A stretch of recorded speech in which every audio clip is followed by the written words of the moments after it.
페이지고요. 교재로 보시면 교재는 몇 페이지인가요? 네, 경매니까 뒤쪽에 보시면 네, 467페이지가 되겠네요. 그죠? 경매, 공매 관심이 있으셔서 하시던 분들도 좀 계시지만 저는 잘 모르신다고 보고 얘기를 좀 풀어갈게요. 경매는요, 여러분들이 경매는 들어보셨죠? 내가 직접 해보진 않았어도, 그죠? 근데 경매가 도대체 뭡니까? 경매가 뭐죠?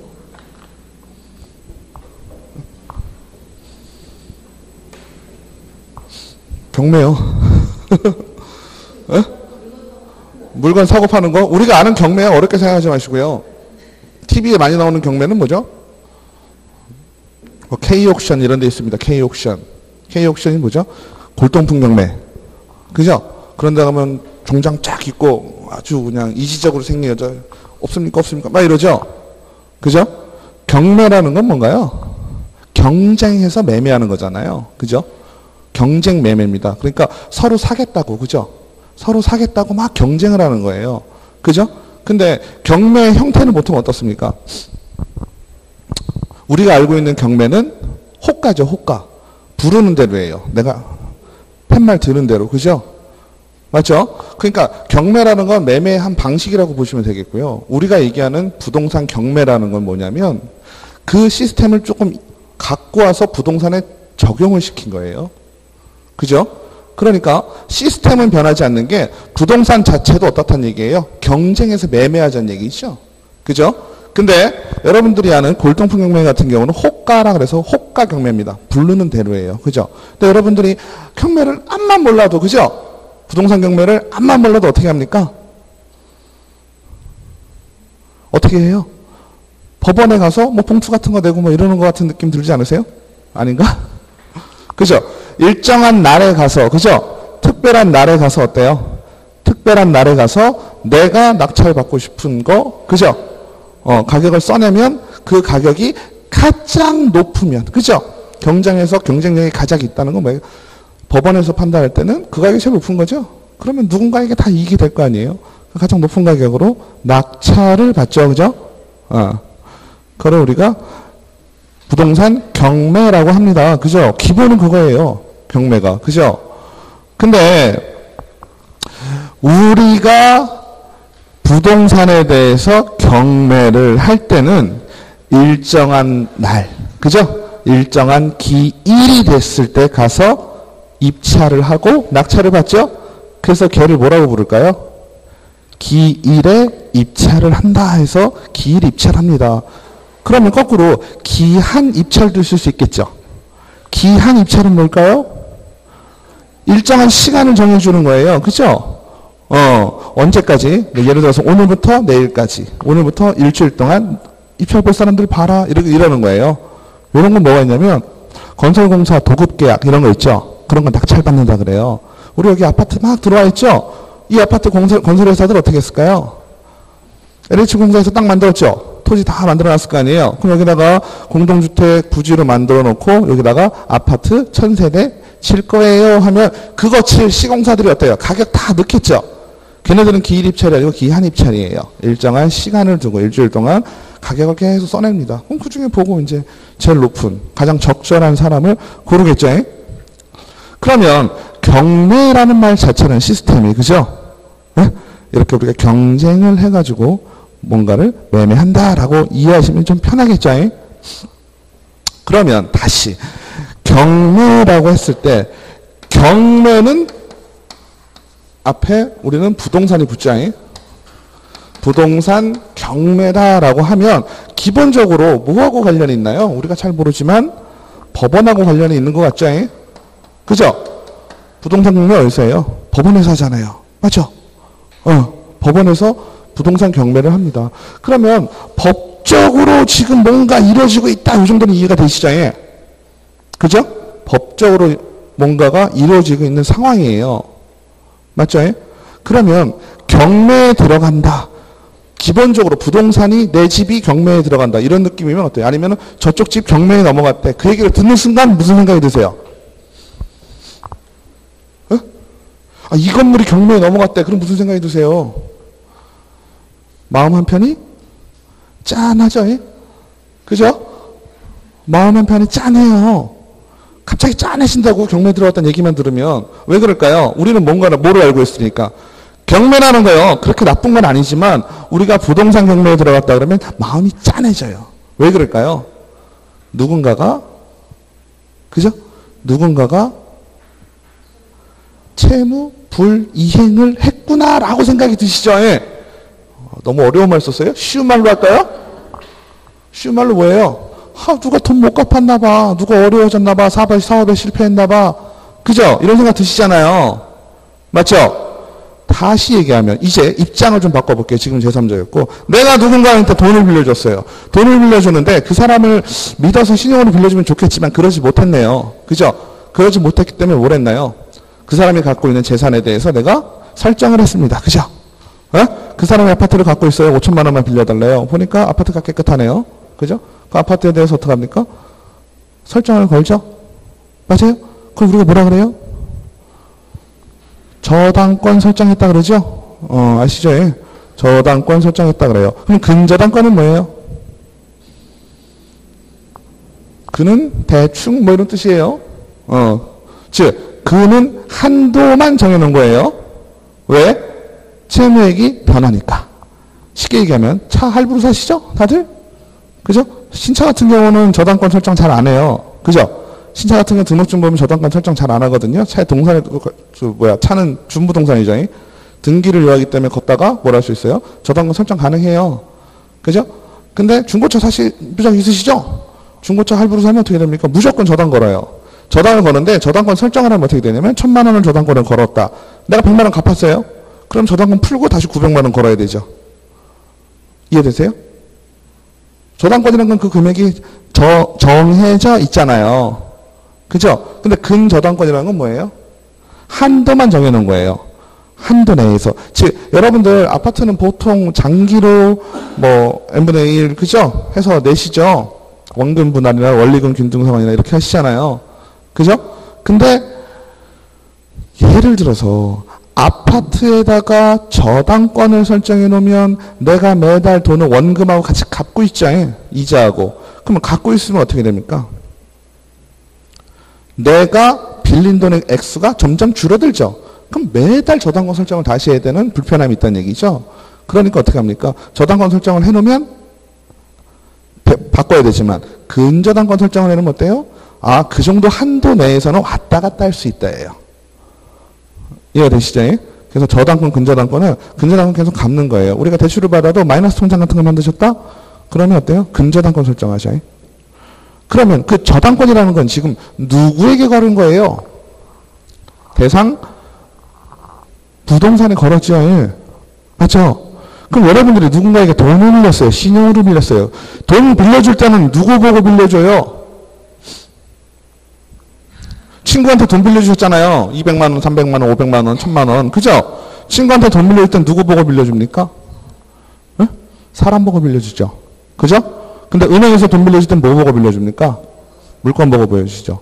그래서 우리가 돈 빌려주고 돈 빌려받는 거, 이거 뭐라고 부릅니까? 무슨 관계? 채권, 채무관계라고 부르잖아요. 그죠? 그러면은 내가 돈을 받을 수 있는 권리를 채권, 그죠? 맞죠? 채권이라고 합니다. 그러면 금방 말씀드렸던 저당권처럼 직접 물건 자체, 부동산 자체에다가 어떠한 권리를 걸었다. 그래서 우리가 그거를 물권이라고 하죠. 채권과 물권이 차이가 좀 있다. 맞아요?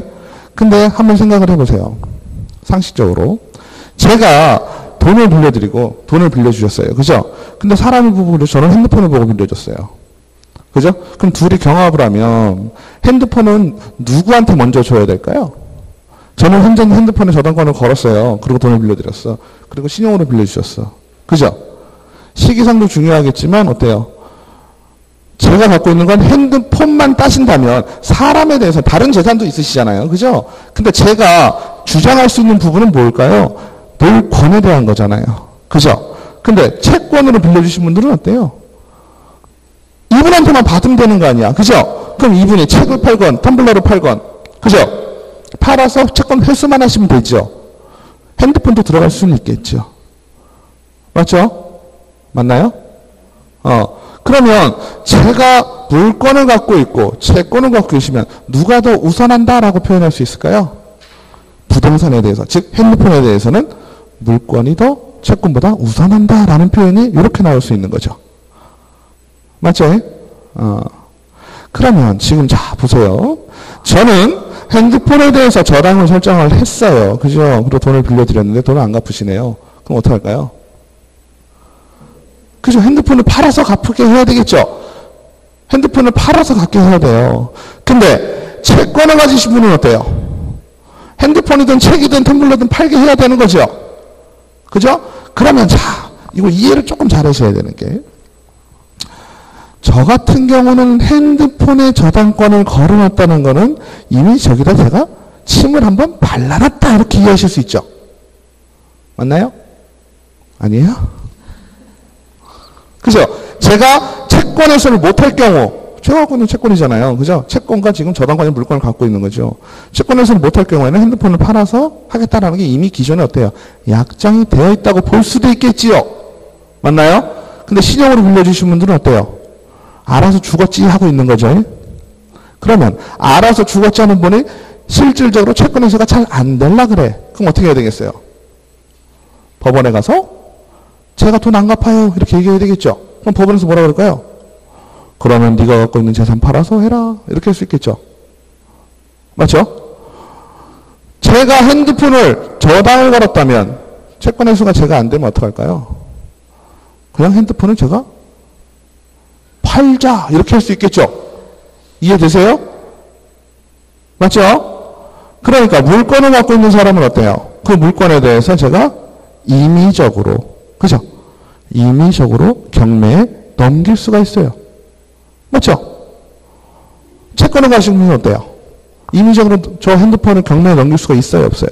없죠. 어떻게 해야 됩니까? 강제로 해야 돼. 이해되시죠? 그래서 그게 강제경매, 임의경매 그 얘기예요. 아시겠죠? 다시 한번 정리할까요?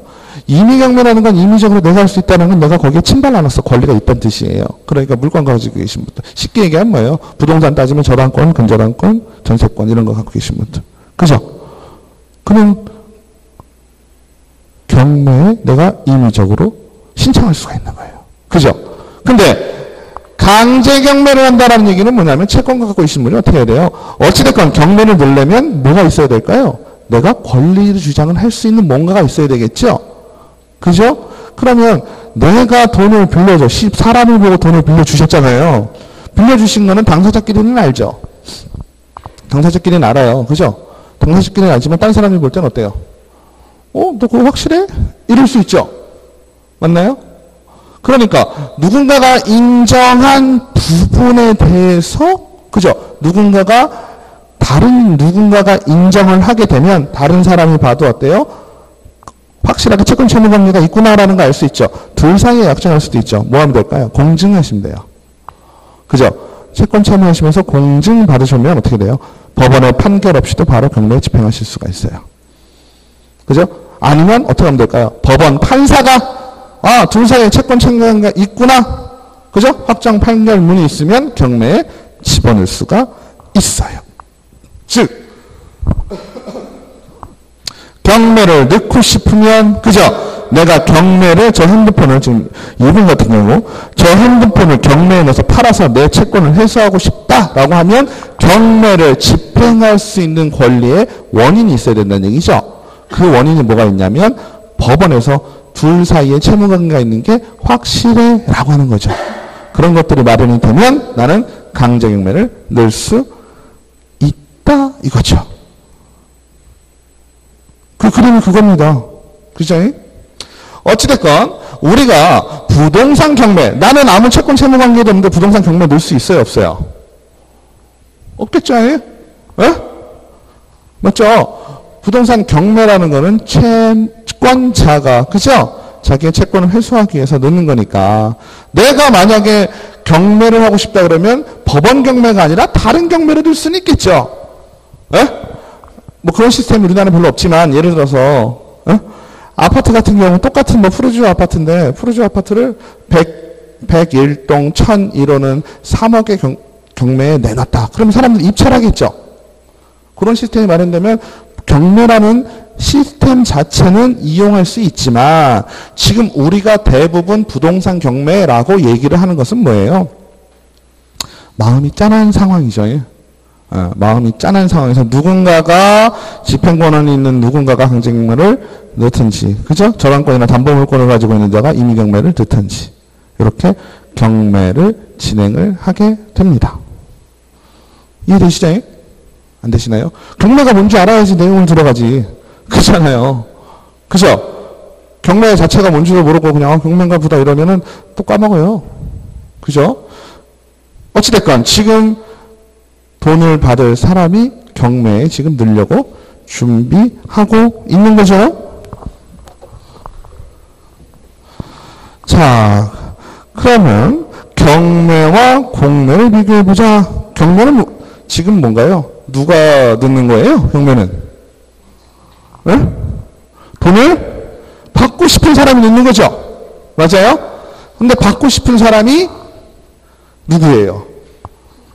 채권자죠. 채권자의 입장이 어떻게 되시죠? 민간인이시죠. 그죠? 사인이죠. 우리 얘기하는, 민법에서 얘기하는 사인이죠. 사인 간의 문제예요. 현재 상황. 그죠? 사인 간의 문제는 뭘로 풀어라? 민법으로 푸는 거죠. 맞죠?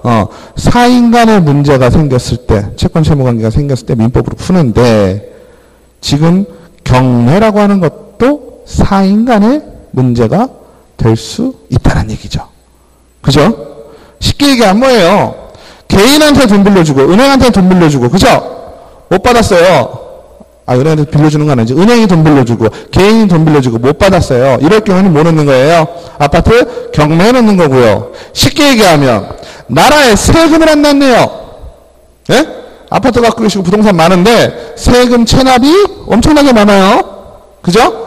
엄청나게 많으면 어때요? 나라에서 그 부동산을 압류하겠죠? 압류부동산 매각하려고 그러겠죠? 매각해서 뭘로 충당해야 되니까? 세금으로 충당해야 되니까. 그죠? 맞나요? 그래서 공짜가 붙었으니까 뭐랑 관계가 있겠어요? 공공기관과 관계가 있겠죠? 공적인 뭐 이런 거랑 관계가 있겠죠? 맞나요? 공매는요, 부동산뿐만 아니라 뭐도 있나요? 동산도 갖고 동산도 하죠? 동산 공매도 있어요. 차 같은 것도 팔아요. 부동산만 파는 건 아니고. 또 공매는 어디서 진행을 합니까? 우리가 한국자산관리공사 이런 데 들어보셨어요? 들어보셨나요? 캠코라는 데 혹시 들어보셨어요? 우리가 어디서 나왔나요? 캠코가 어디서 나왔었어요? 한번 스캔을 쫙 해보세요. 어디서 나왔었더라? 공인중개사, 개업공인중개사 중에 법인이 있었죠? 법인 중에 특수법인이 있었네요. 그죠? 그 특수법인의 그 일행 중에 한 명이에요. 기억 안 나세요? 농협, 임업, 그죠? 수협은 빼고, 그죠? 수협은 빼고, 산업단지관리기관. 그리고 하나가 캠코, 한국자산관리공사. 그죠? 그러니까 그 시스템이 나왔다는 건 뭐 할 수 있는, 중개업을 할 수 있는 데죠? 근데 그 특수법인 같은 경우는 중개업을 하는 건 좋은데 뭐가 안 된다 그랬어요? 어떠한 중개 대상물에 대한 한정을 준다 그랬죠? 그럼 캠코 같은 경우는 어떤 것만 중개업을 하는 거였어요? 자기네 들어온 거. 근데 한국자산관리공사라는 거는 공매만 하는 동네가 아니고 공매라는 시스템을 쓰지만 압류 부동산을 매각해서 세금을 충당하거나 혹은 뭐가 있을까요? 지자체나 공공기관에서, 그죠? 공공기관에서 가지고 있는 부동산을 팔 수도 있죠. 시청 이전한다. 그럼 어떻게 할까요? 그 청사는 팔아야 될 거 아니에요? 그럴 때 어떻게 할까요? 한국자산관리공사에 맡기는 거예요. 그럼 거기서 수익계획을 할 수도 있고요. 팔 수도 있다. 수익계획을 한다는 것 자체가 누군가 불러대가지고 하는 거잖아요. 그죠? 그러면 한국자산관리공사에서는 부동산 공매와 경매, 그죠? 차이가 뭘까요? 그래서 비업무용 부동산의 공매, 수탁부동산, 이거는 들어온 거죠. 자산관리공사에. 주체는 법원이 되고 한국자산관리공사가 되고, 유찰이라는 건 뭘까요?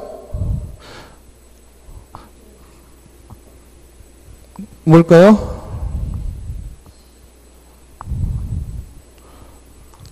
낙찰이 안 된 거죠. 어? 아무도 안 쓰거나 최저 매각 가격이 있는데 그거 이하로 쓰거나 그죠? 뭐 안 된 거죠. 그러면 어떻게 돼요? 유찰이 된다는 얘기는 뭔가요? 다시 경매를 해야 되겠죠.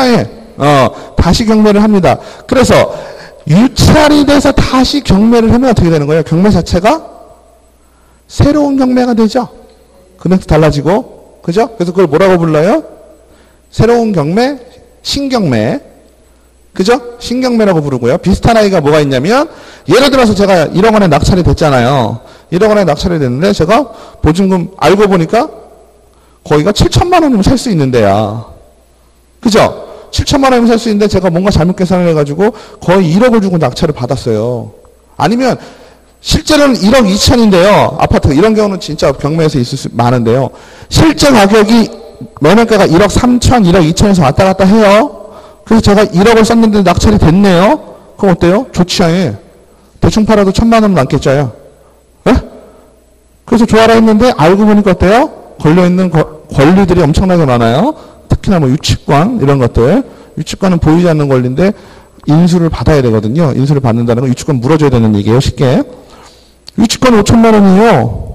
그러면 나는 그거 낙찰 1억에 받아서 유치권 5천만 원 물어주면 얼마예요? 1억 5천만 원이죠. 그럼 손해예요, 손해가 아니에요. 1억 2천, 1억 3천에 팔아도 2, 3천 손해죠. 근데 입찰보증금은 얼마죠? 10% 정도 됩니다, 보통. 그럼 1,000만 원 넣었을 거 아니에요. 그럼 차라리 1,000만 원 손해보고 나 그거 낙찰 안 받아. 이게 낫지 않아요? 맞죠? 이런 경우도 많아요, 생각보다. 경매를 그래서 만만히 보면 안 된다는 게 그것 때문이에요. 권리 분석 잘해야 된다는 게. 눈으로 보기에는 싸단 말이죠. 눈으로 보기엔 싸서 했는데 실제로 거기에 걸려있는 권리들이 생각보다 많아요. 많아서 내가 물어줘야 되면 가끔은 입찰보증금을 포기하더라도 그죠? 입찰보증금을 포기하더라도 낙찰을 받은 거를 안 받는 거죠. 그러면 아까는 유찰이 돼가지고 경매가 새롭게 진행이 되니까 얘는 신경매라고 불렀고요. 지금 같은 경우는 낙찰이 되긴 했죠. 낙찰이 되긴 했는데 어때요? 낙찰자가 안 받은 거죠. 이럴 경우에는 어때요? 똑같이 리바이벌 해야 될 거 아니에요. 그죠? 아까는 어땠어요? 아까는 안 됐으니까 우리도 가격 10,000원에 팝니다. 아무도 안 사. 9,000원 내리죠. 그죠? 근데 누가 10,000원에 팝니다. 누군가 샀어. 근데 마음이 바뀌어서 안 산대. 그럼 어때요? 9,000원을 내리진 않죠.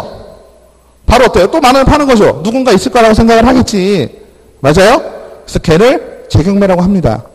신경매, 재경매 이렇게 불러요. 자, 그래서 경매는 법원에서 하고 자산관리공사 하고 원칙은 20% 저감, 자산관리공사 공매는 10% 저감, 대금납부법은 일시불, 분납 뭐 이렇게 쭉 나오죠. 이거는 보시면 되는데 우리가 중요할 수 있는 거는 뭐가 되냐면 자, 책은 혹시 갖고 오셨나요?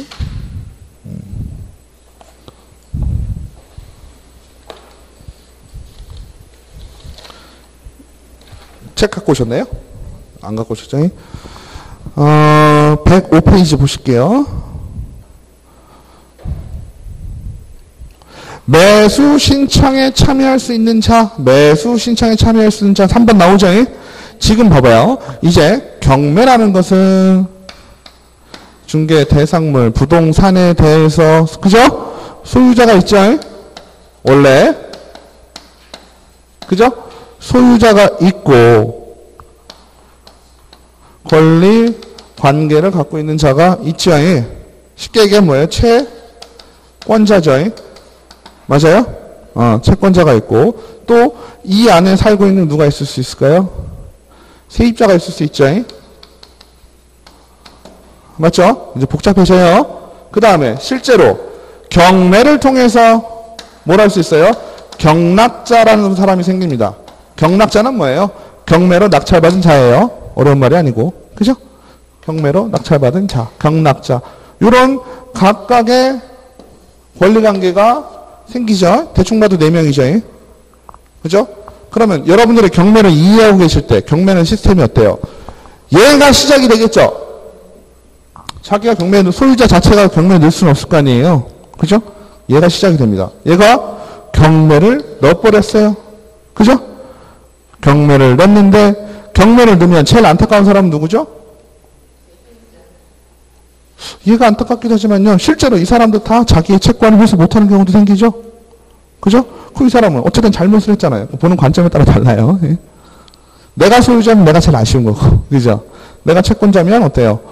경매에 넣어도 전부 회수가 안 되는 상황이 발생할 수도 있거든요. 그럴 경우엔 나도 우울한 거예요. 그죠? 게다가 이 사람은 어때요? 세입자? 또 우울하죠? 그죠? 이 사람도 못 받고 이 사람도 못 받으면 아주 골치 아픈 상황입니다. 맞아요? 응? 그 다음에 경락자는 어때요? 그 다음에 여기가 제일 낫죠. 그죠? 경락자는 어때요? 낙찰을 받은 자는 좀 싸게 받을 수 있죠. 자, 그러면 이 집과 실질적으로 관련 있는 사람은 최소유자 1번, 2번 정도 되겠죠. 얘하고 얘는 동급이죠. 맞죠? 세입자나 돈 빌려. 세입자는 뭐예요? 세입자는 임대차 계약을 맺은 자잖아요. 맞아요? 우리 임대차 계약은 뭐라고 불렀나요?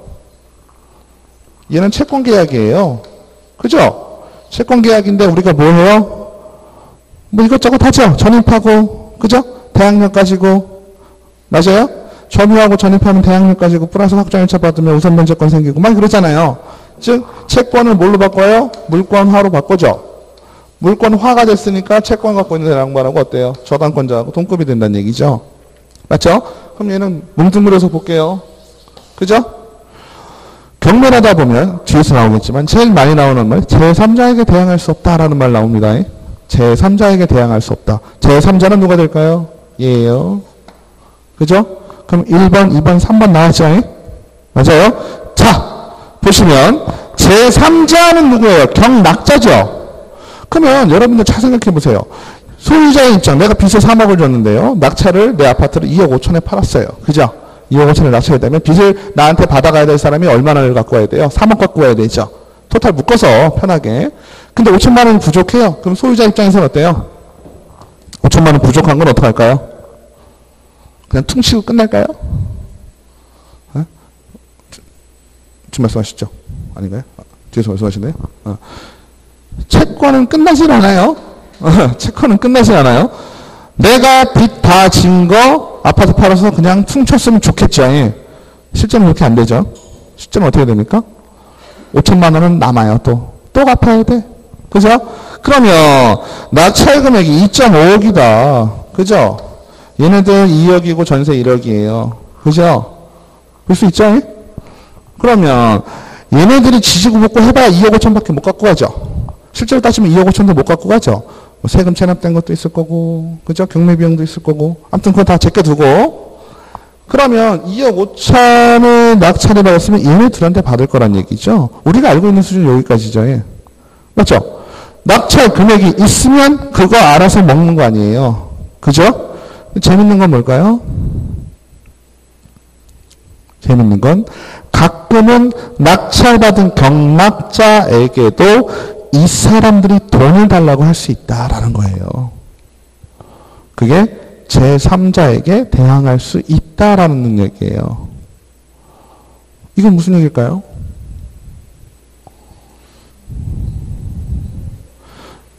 우리가요, 개념을 이렇게 한번 생각을 해보세요. 우리가 기본적으로, 주인법에서 뭐라고 나오냐면, 여러분들이 세입자인데요, 주인이 있죠? 그죠? 근데 주인이 바뀌었어요. 주인이 바뀌게 되면 어떻게 됩니까? 나는 그 보증금 누구한테 달라 그래야 돼요? 바뀐 주인한테 달라 그래야 되겠죠? 그죠? 그럼 약간 그 식으로 생각할 수 있지 않을까요? 그죠? 나는 지금 뭐예요? 세입자는 집에 관해서 지금 권리를 갖고 있는 거잖아요. 맞죠? 내가 지금 집을 사용할 수 있는 권리를 가지고 있는 거잖아요. 이게 경매라는 부분이 쫙 빠지고 소유자가 경락자? 소유자 2라고 해볼까요? 소유자 1에서 소유자 2로 바뀌었다 그러면 세입자는 당연히 소유자 2에게 어때요? 보증금 반환 청구를 할 수가 있어요. 맞죠? 맞죠? 근데 지금은 경매라는 특수한 상황 때문에 뭔가 불편해. 그죠? 뭔가 불편해가지고 나 세입자 입장에서는 이걸 누구한테 돈을 달라 그래야 되지? 이런 골치 아픈 상황이 발생한다는 얘기죠. 아시겠죠? 그래서 우리가 민법에서도 주임법에서도 주택임대차에서도 대항력이 나오고 그죠? 여기서도 지금 대항력이 나오는 거예요. 여기서 얘기하는 대항력은 경락자에게 대항을 한다는 얘기예요. 네. 네. 채권을 지금 물권화를 시키잖아요. 채권에 대해서 이거를 물권화시키는 방법이 뭐가 있냐면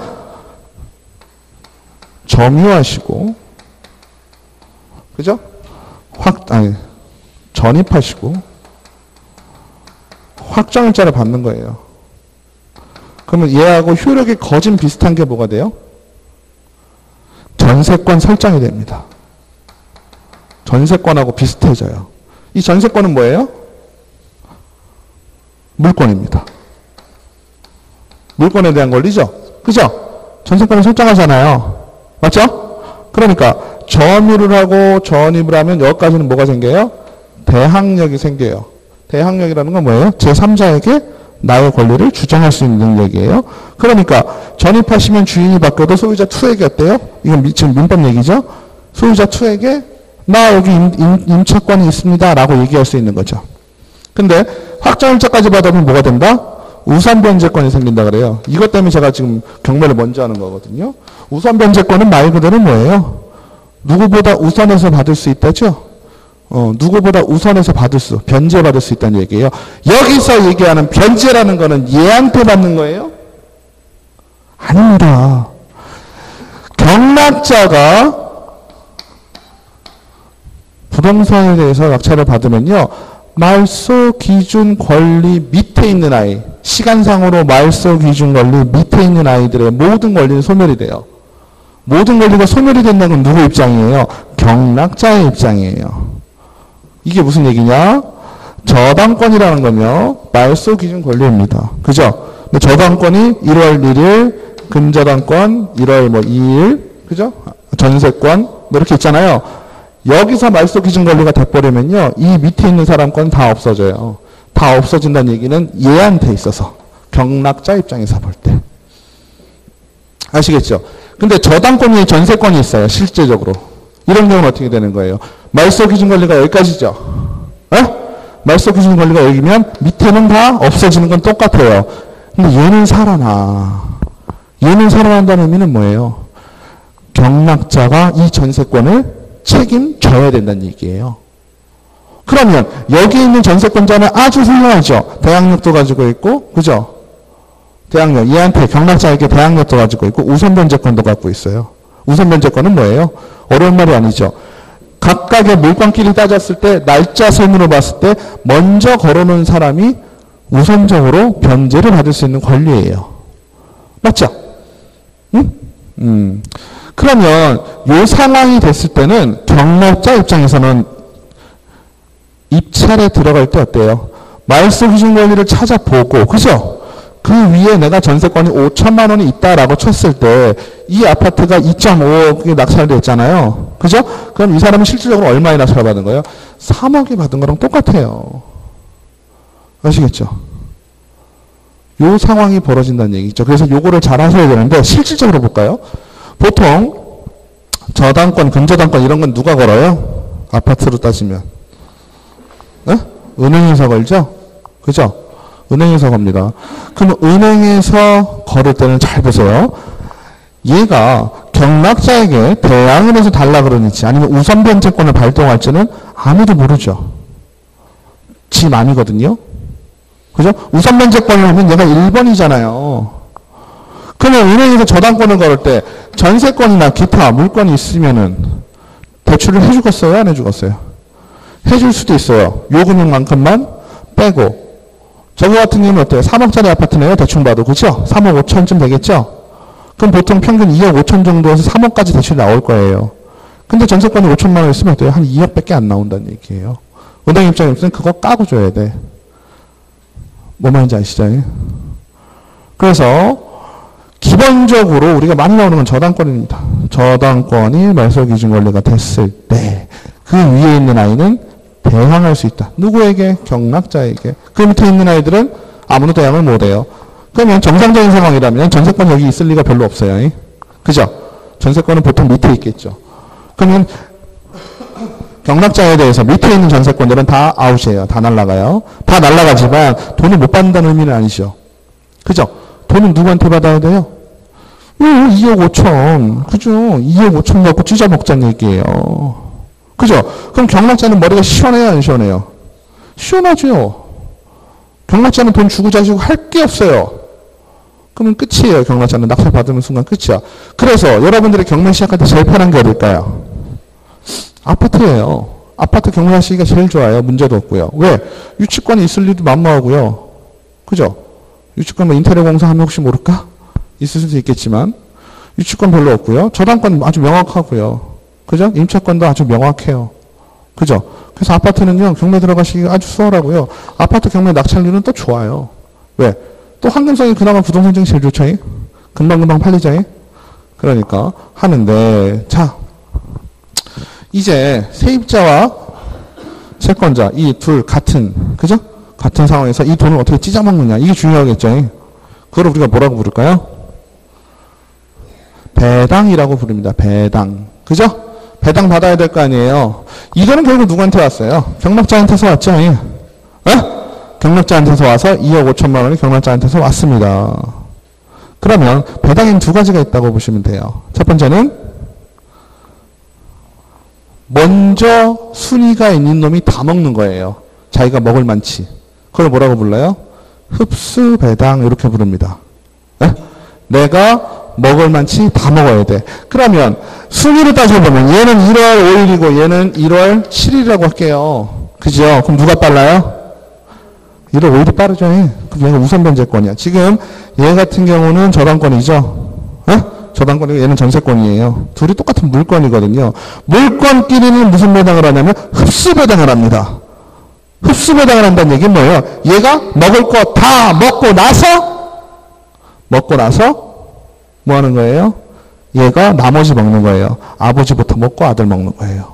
동급일 때는. 아시겠죠? 그러면 2억 5천을 낙찰을 받았으면 얘가 지금 얼마 빌려갔어요? 2억 받아갔죠. 그죠?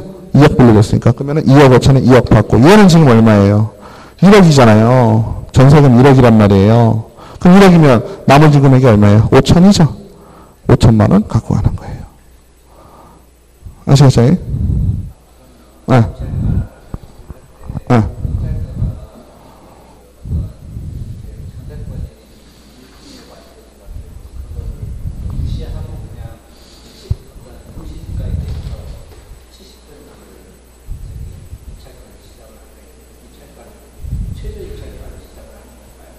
그럼 법원에서 정확히 감정평가 금액이나 이런 걸로 정하는 거지 거기에 뭐 무슨 권리가 걸려있다 이딴 건 생각도 안 해요. 법원에서.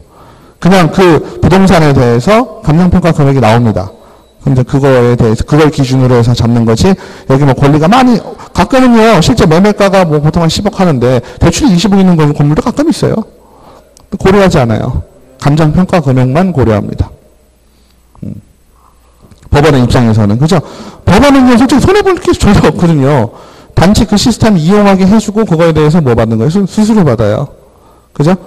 경매 비용이라는 게 1번으로 낙찰금액 2억 5천이잖아요. 그럼 여기서 제일 먼저 빼는 1번이 뭐냐면 경매 비용이에요. 법원 절대 손해 안 보게. 그리고 나서 우리가 일반적으로 아는 건 뭐예요? 최우선 변제권이라는 것도 있죠. 최우선 변제권 그 다음은 뭐예요? 세금 뭐 이딴 것들 있죠. 실제로 따지면 되게 많아요. 임금 채권이나 이런 거 있죠. 돈 줘야 되는 사장님 돈 안 주면 그것도 되게 많이 따지거든요. 그러니까 여러 가지 법에서 다 걸려요. 그래가지고 그 뒤에 나오겠지만 순서가 쫙 있거든요. 근데 우리가 기억해야 될 건 제일 먼저 하는 건 법원 경매 비용이 1번이에요. 그래서 제가 말씀드리고 싶은 건 흡수배당일 경우에는 지금 어때요? 권리자가 동급일 경우에 그죠? 같은 물건이 경합을 할 때 이럴 경우에 어때요? 흡수배당을 합니다. 그 흡수배당 방법 또 뭐가 있을까요? 우리 서로 아쉬우니까 n분의 1 할까? 이런 거 있을 수 있어요. 어떻게 하셔요? 안분배당이라고 합니다. 안분배당은 뭐예요? n분의 1 하는 거예요. 그럼 안분배당은 여러 가지 많지만 기억하실 건 하나만 기억하시면 되겠죠? 뭐 하시면 돼요? 가압류. 그죠? 가압류 아시죠? 가압류가 걸려있으면 어떻게 해요?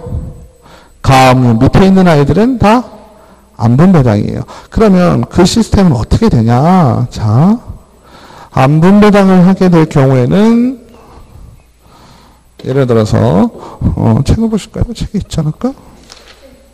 있죠. 106페이지 볼까요? 자, 106페이지 배당에 보면 배당이라고 하는 것은 흡수배당이 있고 안분배당이 있는데 흡수배당은 배당 금액이 1억이에요. 저당권이 1억이고 가압류가 5천만 원. 순서가 어떻게 돼요? 순서가 저당권 먼저죠. 아예? 저당권이 먼저 이렇게 깔려있는 경우에는 어떻게 돼요? 흡수배당이 됩니다. 저당권이 1번이니까. 즉 기준이 뭐예요? 저당권이죠. 저당권이니까 그 밑에 있는 아이들은 어떻게 되는 거예요? 다 흡수배당으로 간다라고 보시면 돼요. 흡수배당은 누가 어떻게 먹을 만치 다 먹고 나머지 준다는 얘기죠? 맞죠? 근데 밑에 거는 뭐예요? 안분배당이네요. 안분배당은 뭐예요? 가압류가 먼저 걸려있을 때예요. 아시겠죠? 가압류가 기준이 되는 경우에요. 가압류가 기준이 되면 안분배당이 돼요. 안분배당이 되니까 그 밑에 있는 아이들하고 어떻게 하라는 얘기예요? n분의 1 하란 얘기죠? 계산하는 거 복잡하게 생각하지 마시고요. 잘 한번 볼게요. 배당 금액이 1억이니까 낙찰 금액이 1억이라는 얘기죠? 그죠? 다 빼고 1억 남았는데 가압류가 5천만 원이에요. 흡수배당이라 그러면 가압류 5천만 원이고 5천만 원 먼저 줘야 되겠죠? 순서상으로. 그잖아요. 흡수배당이라는 건 먹을 만치 먹고 나머지 준다 그랬으니까. 그죠? 근데 그게 아니라 어때요? 가압류가 1번으로 걸려있으면 얘는 안분배당이 된다라고 이해하시면 되겠어요. 그죠? 그러면 안분배당이 되면 어떻게 돼요? 가압류와 저당권은 어떻게 n분의 1 해야 된다는 얘기죠? 맞아요? n분의 1 하는 거는 뭐예요? 여기서 n을 우리가 보통은 3명 모이면 3분의 1 2의 의미지만 여기서는 뭐가 될까요? 받아야 될 금액으로 n분의 1 하는 거예요. 아시겠죠? 받아야 될 금액인데 자 보세요. 받아야 될 총 채권이 얼마가 되는 1억 5천만 원이 되는 거죠? 맞아요? 그럼 총 채권 1억 5천만 원 중에 가압류에 대한 채권은 얼마예요? 5천만 원이죠? 그러면 우리가 퍼센트를 따지면 얼마예요? 약 3분의 1이 되는 거죠? 맞나요? 이해되시죠? 어렵게 생각하지 마시고 여기서 n분의 1이라는 건 뭐냐면 돈 는 사람만큼, 그러니까 사람 수로 계산하지 마시고 돈만큼으로 계산하면 돼요. 그죠? 쉽게 얘기하면 1,000만 원씩 따진다 그러면은 15개의 1,000만 원이 있잖아요. 그죠? 그 중에 5개를 가져가야 되는 거잖아요. 누가? 가압류가. 맞죠? 그 다음에 저당권은 몇 개 가지고 있어요? 1,000만 원짜리 15개 중에 10개 갖고 있는 거죠?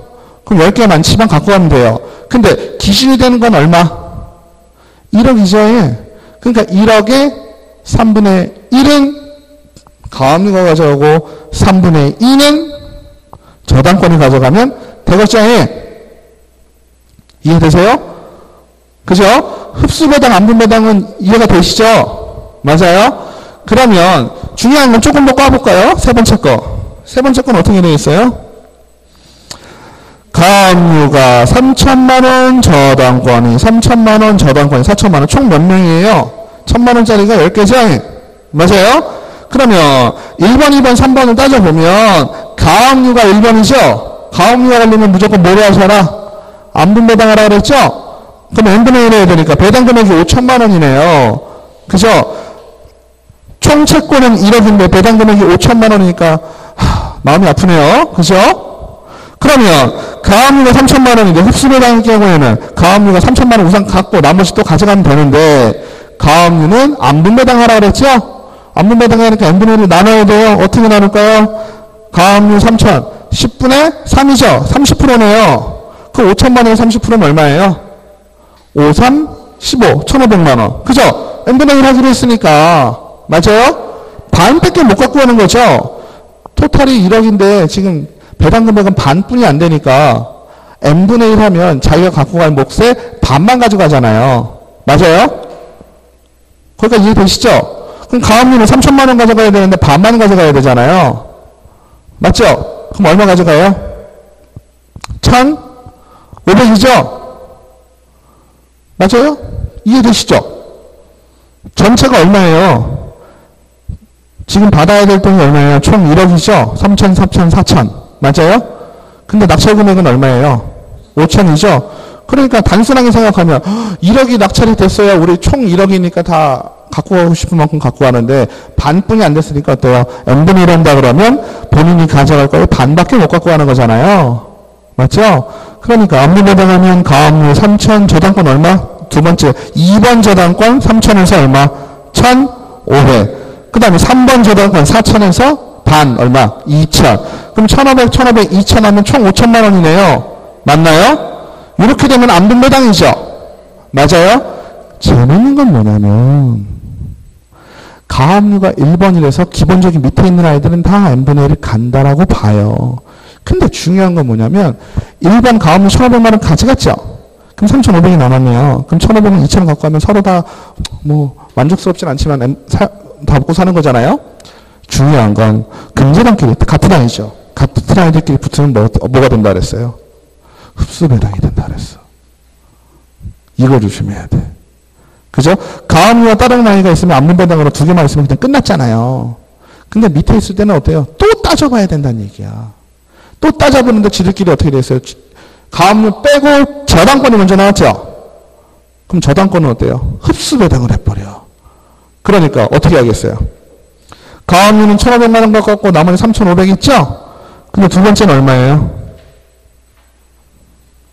두 번째는 저당권으로 3천만 원이네요. 맞죠? 그럼 남은 돈은 1,500 갖고 3,500 남았죠? 거기서 1,500하고 세 번째 있는 애 2,000 이렇게 주는 것이 아니라 두 번째 있는 금저당권자가 3,500 중에 3,000을 가져가는 거예요. 아시겠죠? 3,000을 가져가 버리면 얼마 남아요? 500만 원 남죠? 그럼 맨 끝에 있는 4천만 원짜리 아이는 얼마가 그래? 500만 원밖에 못 받는다. 그러니까 순서가 엄청 중요하겠죠? 그죠? 그래서 여러분들 실무 계신 분들도 마찬가지고 방어 들어오시는 분들이 뭔가 잘 몰라도 뭔 얘기부터 해요? 걸려있는 거 많아요? 그죠? 순위가 어떻게 돼요? 잘 몰라도 그런 얘기 하시죠? 그런 게 왜 그래요? 요때 써먹으려고 그러는 거예요? 경매 때 써먹는 거예요. 왜? 그것도 내가 아까 제가 아까 뭐라고 말씀드렸나요? 채권은 뭘로? 물권화 시켰잖아요. 물권화 시켰다는 우선 변제권 생긴다 그랬죠? 우선 변제권은 나보다 날짜 뒤에 있는 보다 우선해서 받는 권리야. 흡수구에 해당할 때. 그죠? 지금 같은 경우는 안분배당한다 그러면 두 번째 저당권자는 얼마밖에 못 가져가요? 1,500만 원밖에 못 가져가잖아요. 근데 지금 실질적으로는 어때요? 자기 채권 다 가져갔죠.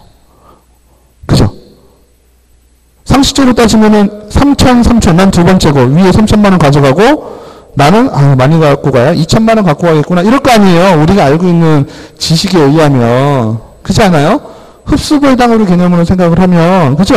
5천만 원 중에 3천만 원 못 가고 나머지 2천만 내가 가져가면 되겠네 라고 생각을 보통 많이들 할 수 있단 말이죠. 근데 실질은 어때요?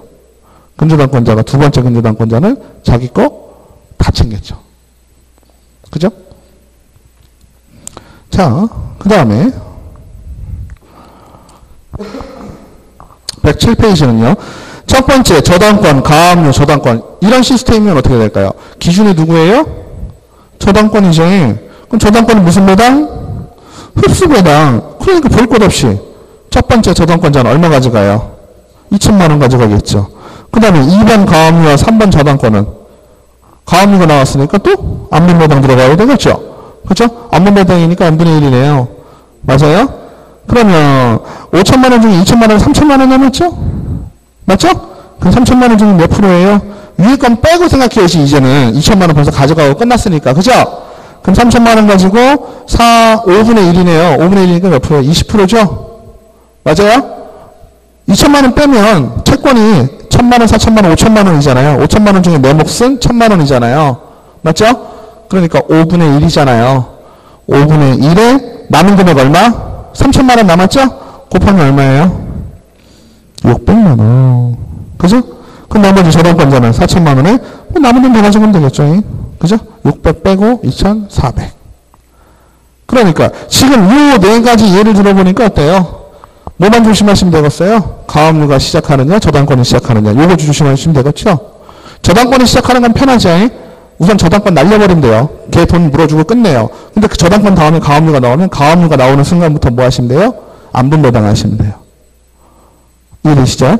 가압류가 맨 먼저 나오면 아이들은 다 안분배당으로 계산을 해놓고, 그죠? 그 밑에 있는 아이들이 저당권이 나왔다. 그러면 흡수배당으로 변신하니까 가압류 빼고 나머지 n분의 1들끼리 뭐 하시면 돼요? 흡수배당 하면 되는 거예요. 아시겠죠? 어렵나요?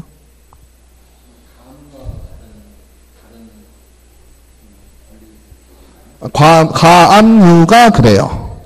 네, 지금 보시면, 자, 이제 다시 앞으로 오실 거예요. 지금은 쑥 가운데로 들어간 거고, 말소 기준 권리가 되는 거를 이제 보실 거예요.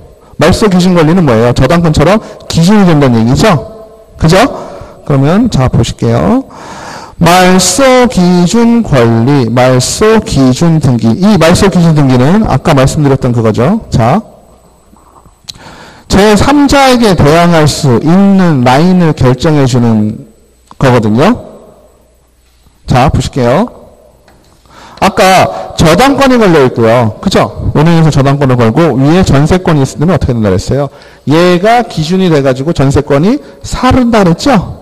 근데 그 밑에 있는 전세권은 어떻게 된다 그랬어요? 다 죽는다 그랬죠? 맞죠? 후순위는 지들끼리 따질 때 선순위가 후순위고, 누구? 경락자한테 따질 때는 얘네들은 다 없는 거예요. 쉽게 얘기하면 뭐예요? 경락자는 저당권 밑에 있는 권리에 대해서 경락자가 물어줄 건 없다고. 그거를 잘 이해를 하셔야 돼요. 기준이 어떻게 되는지. 우리가 얘를 가지고 찢어 먹는 거는 여기 있는 사람이에요. 그렇죠? 물론 여기 있는 사람도 포함될 수 있어요. 아시겠죠? 경매 말소 기준 권리를 두는 이유는 뭐냐면요. 경락자가 책임질 부분을 설정을 해주는 거예요. 아시겠죠? 상식적으로 따지면 어때요? 내가 경락자 입장이라면 내가 그 건물 사서 줬으면 거기에 걸려있는 거는 내가 준 돈으로 다 해결을 봐야지. 이 얘기예요. 아시겠죠? 아시겠죠? 그거를 정확하게 이해를 하셔야 돼. 경락자의 입장에서 해결을 내가 돈 줬으니까 그 돈으로 해결 다 해. 즉 해결을 다 해라는 거는 나는 신경 쓰지 않을 거야. 내 입장에선 권리가 다 책임지지 않을 거야. 이 뜻이에요. 아시겠죠? 물론 뒤에 뭐가 있냐면 유치권이라는 건 있어요. 유치권은요. 순서에 상관없이 무조건 경락자가 책임져야 될 부분이에요. 그래서 유치권을 잘 파악을 해야 경매에서 재미를 보신다고 해요. 네? 그래서 말소 기준 권리가 있어요. 그래서 그거는 저당권, 가압류, 담보 가등기, 경매, 개시, 결정 등기는 순위와 상관없이 무조건 소멸한다. 근저당권, 가압류, 담보 가등기, 경매, 개시, 결정 등기 중 최선 순위에 있는 것이 말소 기준 권리가 된다. 여기서 소멸한다는 얘기는 뭐예요? 그 권리가 누구에게? 경락자에게 대항할 수 없다는 뜻이에요. 아시겠죠? 그럼 지금 말씀드렸던 저당권이나 압류나 담보가등기나 경매 개시 결정 등기는 다 소멸한다라고 하는 건 얘한테 대항할 수 없다라는 뜻이 되는 거고요. 그 중에 가장 위에 있는 아이, 저당권 여러 개 있을 수 있죠. 그러니까 맨 위에 있는 저당권을 기준으로 해서 밑에 있는 건 다 소멸한다라는 얘기입니다. 그죠? 그러면 다 소멸하니까 어떻게 돼요? 쟤네들은 뭘 갖고 따지라? 낙찰 금액 갖고 찢어 먹으란 얘기예요. 아시겠죠? 경락자한테 돈 달라는 소리 하지 말고. 뭔 말인지 아시죠? 소멸한다는 얘기는 그 돈을 못 받아. 이게 아니에요. 아시겠죠? 소멸한다는 얘기는 경락자한테 못 받는다는 얘기예요. 아시겠죠? 낙찰 금액에서 이 권리자들은 다 나 알아서 가져라. 안분배당을 하고 흡수배당을 하고 알아서 가지라는 얘기죠.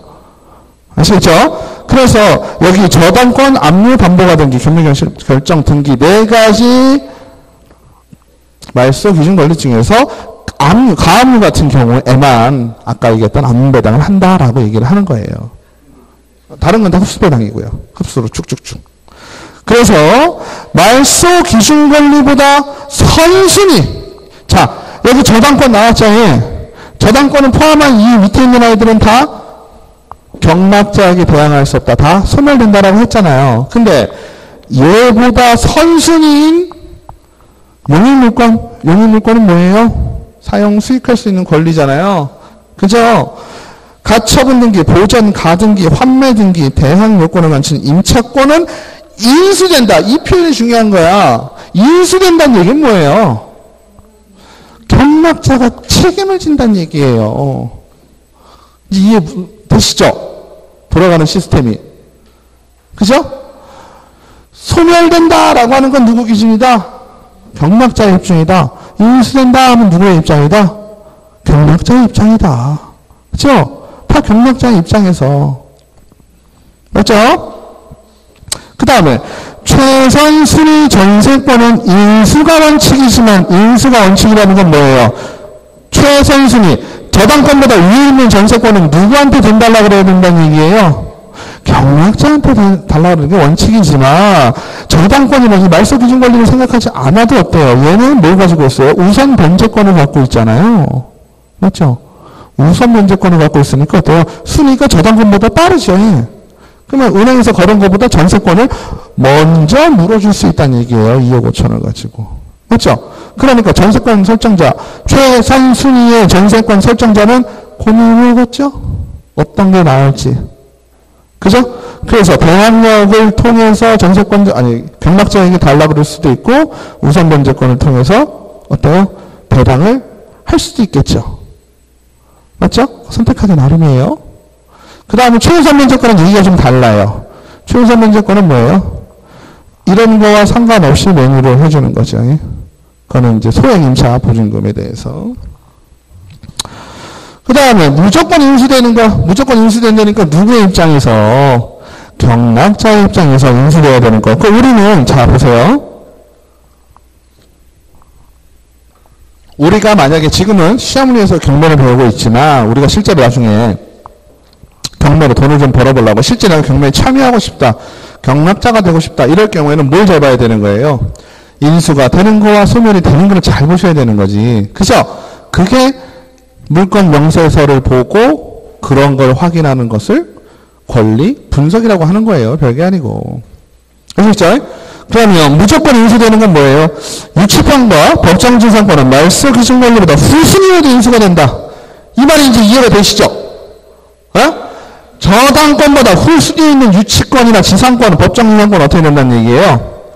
인수가 된다 그랬어요. 인수가 된다는 얘기는 누가 책임지라? 경락자가 책임을 져라. 아시겠죠? 그러니까 내가 어떠한 건물에 유치권을 걸어놨어요. 내가 유치권이 뭔지 아시죠? 유치권을 걸어놨는데 건물이 경매에 넘어갔어요. 그러면 그 유치권자는 누구한테 가서 돈 달라고 그래야 돼요? 유치권자는 낙찰 받은 자. 그죠? 낙찰 받은 자, 배당을 요구하는 것이 아니라 낙찰 받은 자 쫓아가서 달라고 그러면 되는 거예요. 그러니까 내가 입찰을 볼 때는 유치권 확인을 잘해야 되겠죠. 유치권은 왜 애매해요?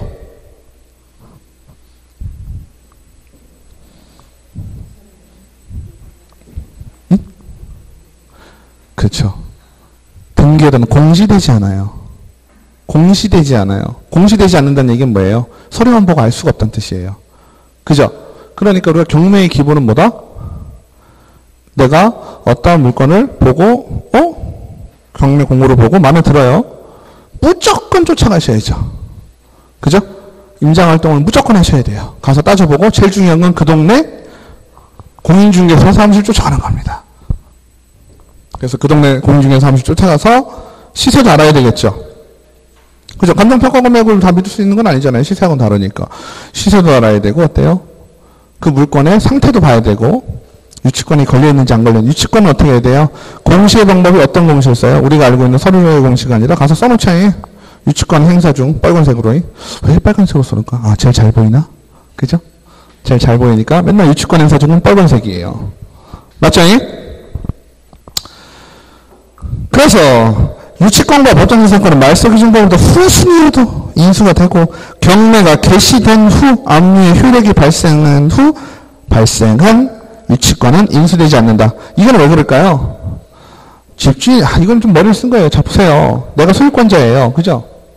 소유자 입장에서 유치권, 가짜 유치권이 많다는 얘기예요. 유치권 행사 중 해도요, 그 유치권에 깨고 들어가는 사람들도 있어요. 그 사람이 진정한 고수지.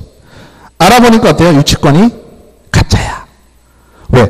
소유자나 이런 사람들. 아니면 유치권자가 5천만 원인데 뻥튀기해서 1억. 뭐 그것도 물어볼 수 있거든요. 실제로. 왜냐면 여기 인테리어 공사인데 이거 넘어간다 그러니까 어때요? 유치권자가 막 그냥 하는 거죠. 5천만 원밖에 안 들었는데 1억 들었다 그러고 막 이런단 말이에요.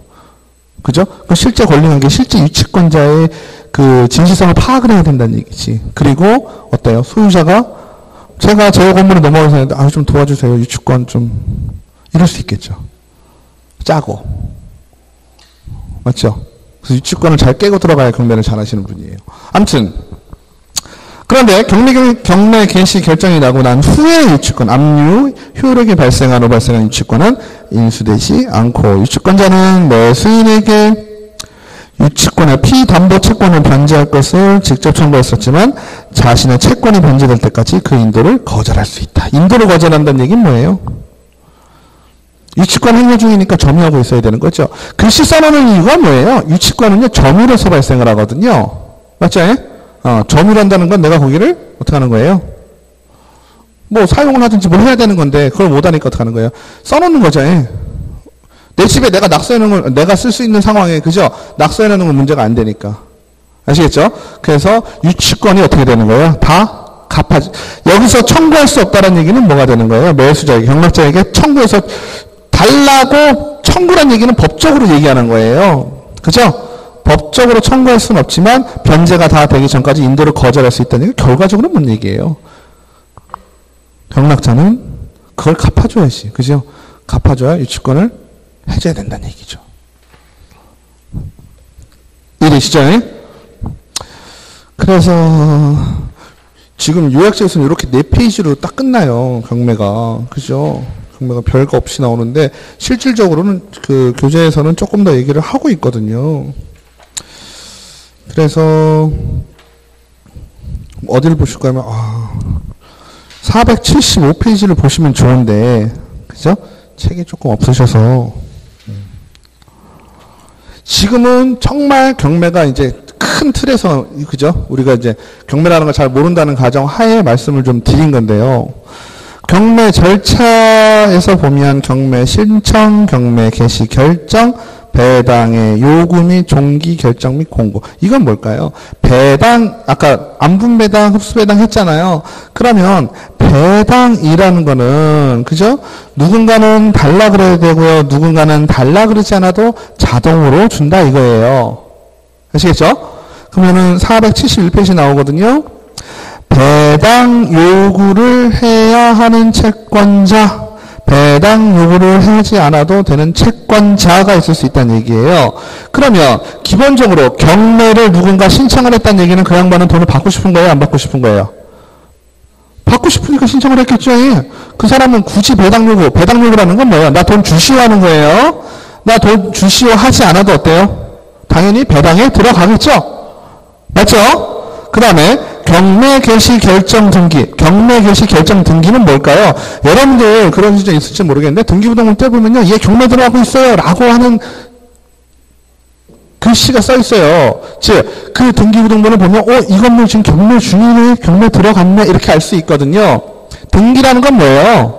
기재한다는 얘기잖아요. 등록해서 기재한다는 뜻이잖아요. 등기부등본에 기재가 된다는 얘기예요. 경매 누군가가 신청을 해서 경매 개시 결정이 나면 경매 개시 결정 등기가 되거든요. 그럼 그 등기 전에 등기한 권리로서 매각으로 인해 소멸되는 권리, 매각이라는 게 경매를 한다는 얘기예요. 그건 뭐예요? 임차권, 등기권자나 담보권자. 그죠? 매각으로 소멸되는, 즉 저당권 같은 거 얘기하는 거예요. 쉽게 얘기하면. 즉 경매 들어가기 전에 저당 걸어놓은 거 있잖아요. 그 사람은 요구하지 않아도 자동으로 어떻게 되는 거예요? 배당이 된다라는 거죠. 가압류도 마찬가지죠. 다 지금 말소기준 권리에 대해서 얘기를 한 거예요. 그죠? 말소기준 권리 같은 경우는 굳이 배당 요구하지 않아도 어떻게 된다? 배당이 들어가겠죠. 그 다음에 체납 처분에 의한 압류등기권자 당연하겠죠. 뭐 안 내서 나라에서 걸었다든지. 배당 요구 정기까지 한 경매 신청에 의하여 이중 개시 결정이 된 경우 뒤에 압류 채권자, 이거는 잠깐 넘어가고요. 첫 경매 개시 결정 등기 전에 임차권 등기 명령에 임차권 등기를 경유한 자, 강제 경매를 신청한 임차인 측. 지금 말씀드린 거의 공통점은 뭐예요? 경매 개시, 그죠? 등기 전에 권리를 가지고 있는 자죠? 보통 어디에? 등기부 등본에 권리를 가지고 있는 자들은 어때요? 굳이 뭘 안 해도 배당 요구를 하지 않아도 배당을 받을 수 있다는 얘기죠. 그러면 배당 요구를 해야 되는 자는 누굴까? 배당 요구는 나 돈 주시오라는 말을 해야지만 배당을 받을 수 있는 자죠.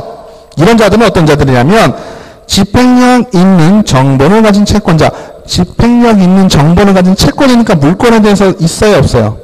권리가 없죠. 채권에 대해서만 있는 거죠. 여기서 있는 집행력 있는 정본이라는 건 뭘까요? 법원에서 둘 사이에 뭐란 거? 채권 채무관계가 있다고 인정을 한 서류예요. 그죠? 돈을 달라고 하는 거의 기본은 뭐가 되겠어요?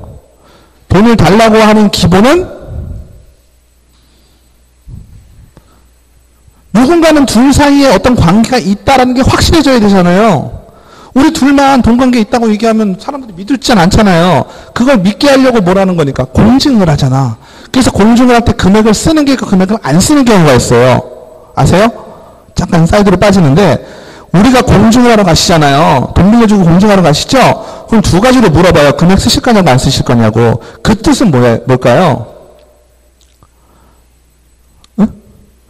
금액을 쓰지 않는다는 얘기는 둘 사이의 채권 채무 관계만 공증사무소에서 공증을 해주겠다는 뜻이에요.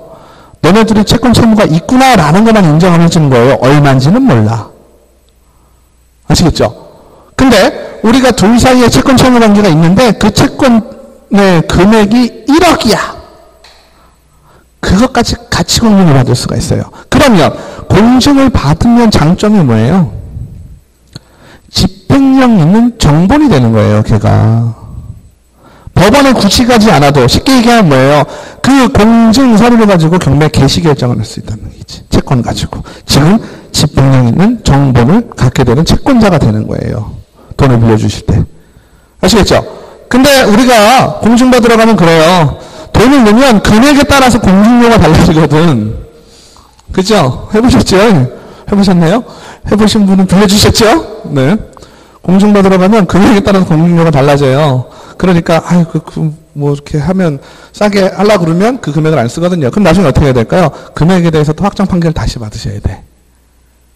그래도 어찌됐건 안심이 되는 건 뭐예요? 둘 사이에 채권 채무 관계가 있다라는 건 안심이 됐죠. 그리고 돈을 내가 온라인으로 보내줬어요. 그럼 이거 채권 금액이다. 그죠? 채무 금액이다. 라고 얘기할 수 있죠? 그럼 법원 가서 그거 가격 인정받고 그리고 나서 집행을 하실 수가 있거든. 그죠? 그러니까 법원을 한번 거쳐가느냐, 아니면 바로 경매에 넣을 수 있느냐, 이 차이지. 압류할 수 있느냐, 이 차이죠. 그 다음에 민법, 상법, 기타 법률에 의해서 우선 변제 청구권이 있는 채권자.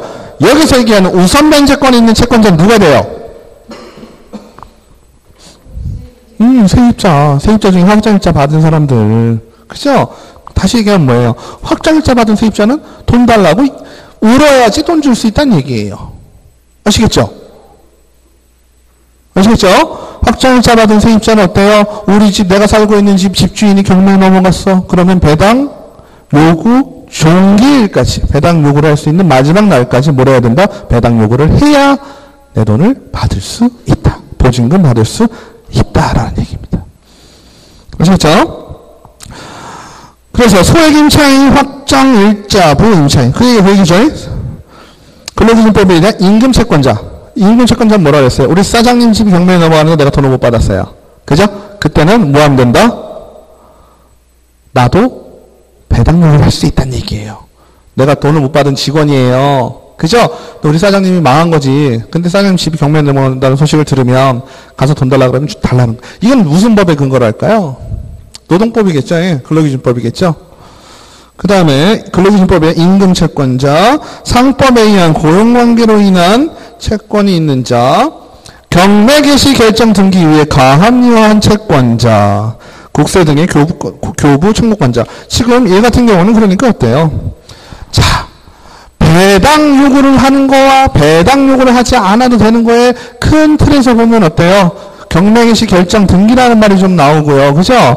그 다음에 뭐가 돼 있어요? 등기부등본에 주로 있냐 없냐 이 얘기를 좀 따지죠. 예. 맞죠? 저당권자나 가압류자 이런 것들 등기부등본에 다 있죠? 다 있으니까 어떻게 돼요? 다 안 해도 받을 수 있어요. 그죠? 근데 우리 임대차 같은 경우는 등기부등본에 나오지가 않죠? 물론 나오는 게 하나 있어요. 뭐가 나와요? 임차권 등기명령. 임차권 등기명령 들어보셨죠? 안 들어보셨어요? 들어보셨죠? 예. 뭔지 모르겠지만 들어는 보셨죠? 예. 임차권 등기명령은 뭐예요? 아까 말씀드렸던 대항력과 우선변제권을 취득하려면 기본적으로 뭘 해야 돼? 점유와 전입을 해야 되죠. 점유는 할 수 있는데 전입을 못하는 양반들이 있어요. 가끔. 왜 그럴까요? 다시. 우리가 대항력을 가지려면 점유, 거기 가서 살고, 그죠? 전입신고를 하고 확정일자를 받죠. 그죠? 근데 전입을 못할 경우에는 뭐래요? 아무것도 안 생기잖아요. 그죠? 그게 힘들죠? 그러니까 뭐합니까? 전세권 설정하죠. 맞아요? 전세권 설정을 하면 물권이 되니까 내가 거기 전입신고를 하지 않아도. 그죠? 어때요? 우선면제권이 생기잖아요. 그 문제가 없죠? 맞죠? 근데 내가 전유를 하고 전입을 하고 확정일자를 받아놨는데, 그죠? 받아놨는데, 보증금을 받아야 나는 나가는 거죠. 맞아요? 보증금을 주인이 내줘야 나가는 건데, 나는 이사를 가야만 하는 상황이에요. 가야만 하는 상황에 전세권 설정을 하면 좋지만, 그죠? 내가 이사를 계약기간에 나는 끝나서 돈을 달라는데 이거 돈을 안 줘. 근데 나는 저쪽으로 가야 돼. 내가 이사 가는 순간 어때요? 다 무너지죠? 다 무너지니까 그거에 대해서 어떻게 돼요? 임차권 등기 명령이라는 걸 합니다. 그럼 임차권 자체를 어떻게 준다는 얘기예요? 등기부등본에 등기를 해주는 거예요. 그리고 나는 이사를 슉 가는 거지. 아시겠죠? 그러면 임차권에 대해서 지금 어때요? 물권 자체, 전세권 이런 것도 있지만 임차권이라는 건 기본적으로 채권 채무 관계라고 했잖아요. 그죠? 얘를 확정일자까지 받아놓으면 물권화 시켜주는 거고. 그죠? 임차권 등기명령을 해주면 걔가 등기부등본에 올라가는 거죠. 임차권 등기명령을 하면 등기부등본에 올라가니까 등기부등본에 올라간 아이들은 지금 현재 상황은 어땠어요? 굳이 배당 요구를 아직 안 해도 받을 수 있다 그랬죠? 맞죠? 근데 반대로 확정일자 받아서 여기 민법, 상법, 기타법률에 의한 우선면제권 있는 채권자 했잖아요. 이 사람들은 어때요? 등기 안 나와 있죠? 등기 안 나와 있으니까 뭐 해라는 얘기예요? 배당 요구를 해라 라는 얘기가 되겠죠? 아시겠죠? 그 다음에 요거 하나만 더 말씀드리고 좀 쉴게요. 배당의 원칙하면 472페이지에 물권은 채권에 우선한다. 이게 제가 제일 먼저 말씀드린 거죠. 물권이 뭔지 채권이 뭔지. 물권 상호간은 등기에 선호에 의한다. 물권 상호간은 똑같은 애들이 있을 경우는 어떻게 한다는 거예요? 먼저 건놈이 우선한다라는 얘기고, 저당권 설정 후에 가압류하면 저당권이 선순위가 되는 거죠. 둘 다 뭐예요? 말소 기준 권리죠. 말소 기준 권리지만 저당권이 먼저면 저당권이 선순위가 되는 거고, 가압류하면 저당권 설정을 하면 어때요? 동순위임으로 채권 금액에 따라 안분배당한다. 이게 그 얘기예요. 아까 얘기했던 안분배당. 가압류가 먼저 걸리면 얘네들이 어떻게 되는 거예요? 변심을 똑같이 한다는 얘기죠. 똑같이 하니까 어떻게 n분의 1 하자는 얘기예요. 뭐만큼? 비율만큼. 배당 요구에 따라 매수인이 부담해야 될 부담이 바뀌는 경우 배당 요구를 한 채권자는 배당 요구의 종기가 지난 뒤에 이를 철회하지 못한다. 이건 뭘까요? 배당 요구를 따라 매수인이 부담해야 될 부담이 바뀌는 경우 배당 요구를 한 채권자는, 그죠? 배당 요구 종기가 지난 뒤에는 이를 철회하지 못한다. 즉 매수인에게, 그러니까 배당 요구를 함으로 인해서 매수인이 경락자죠. 경락자가 예를 들어서 더 부담을 해야 될 상황이 생기면, 그죠? 이렇게 매수인의 상황이 바뀌었을 경우에는 배당 요구를 한 자는 철회하지 못한다는 얘기고요. 오른쪽 얘기 보실게요. 배당 순위. 순위는 이렇게 원래 많아요. 그죠? 많은데 우리가 기억해야 될 건 뭐예요? 1순위 경매 집행비용. 그죠? 그 다음에 2순위 소액 임차 보증금 중 일정에. 이게 최우선 면제권 얘기하는 거죠. 최우선 면제권. 그 다음에 경매 목적물에 대한 세금, 그죠? 이건 경매 목적물에 대한 세금이니까 뭐가 될까요? 상속세, 증여세, 자산평가세, 즉 부동산과 관련된 세금이에요. 그죠? 그 다음에 담보물권, 확정일자가 있는 임차권. 여기까지 보니까 느낌이 어떤가요?